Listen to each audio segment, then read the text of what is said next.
अक्सर हम अपने घरों में इस तरह मम्मा लोग को करते देखते हैं ना, कि सारे घर की केयर करेंगी, सारे घर वालों की फिक्र करेंगी, उनके खाने के बारे में, उनके उठने बैठने, मतलब हर छोटी से छोटी चीज उनको ऐसा लगता है बस वही करता धरता है। मैं हूँ खनक, आप सुन रहे हैं स्लाइस ऑफ लाइफ। कई बार तो ना आई फील ये किसी स्पेशल स्कूल से ट्रेनिंग लेकर आती हैं, जहाँ पर ये सिखाया जाता है कि देखो तुम्हारी अपनी जिंदगी कुछ नहीं है, आखिरी सांस तक तुम्हें सिर्फ और सिर्फ अपने घर वालों के बारे में सोचना है। बट क्यों? वो ये क्यों नहीं सोचती हैं कि अगर वो खुद की केयर नहीं करेंगी, खुद के लिए थोड़ा सा सेल्फिश नहीं होंगी, तो फिर ना तो वो खुश रह पाएंगी इन द लॉन्ग रन, ना ही उनके घर वाले। बट कौन समझाए? समझाने बैठो तो बस उल्टा हमारा ही मुंह बंद करवा देती है कि तुम्हें कुछ नहीं पता, रहने दो। जिंदगी का एक टुकड़ा जरा। इसी बात पे ना मैंने एक बहुत ही अच्छी कहानी पढ़ी थी, और अगर आपको लगे ना तो प्लीज अपनी मम्मा को जरूर सुनाना, ठीक है? बहुत टाइम पहले की बात है। एक गांव में एक मोची रहता था श्याम। ले देकर पूरे गांव में वही मोची था, तो जाहिर सी बात है उस पर काम का बर्डन बहुत ज्यादा था।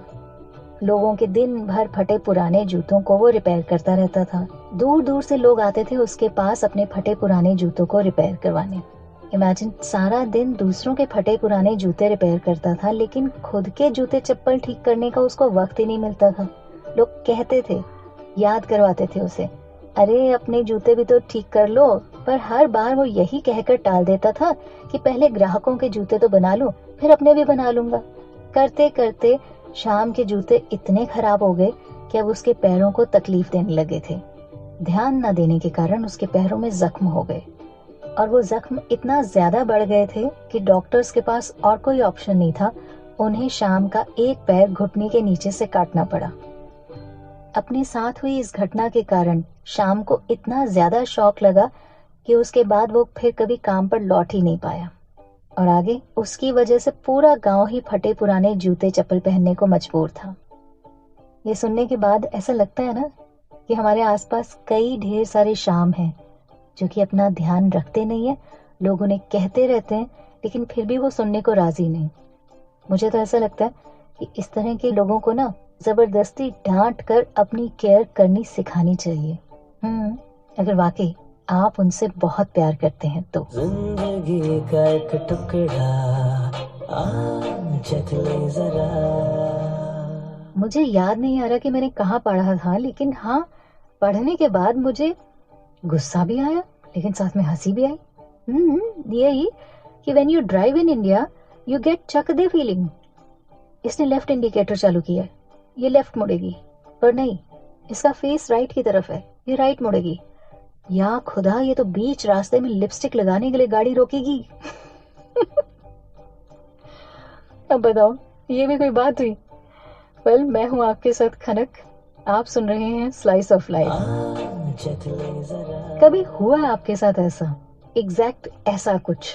नहीं ना, बट हमारे दिमाग में ये इम्प्रेशन बन जाता है, यह इम्प्रेशन बना हुआ है कि हमारी गाड़ी के आगे अगर कोई गाड़ी है और उसमें कोई फीमेल ड्राइव कर रही है, मीन्स हमें तो उससे डिस्टेंस रखना ही रखना है, नो मैटर वो कितनी भी परफेक्ट ड्राइविंग क्यों ना कर रही हो। इट मीन्स हम ओवर जजमेंटल हो जाते हैं।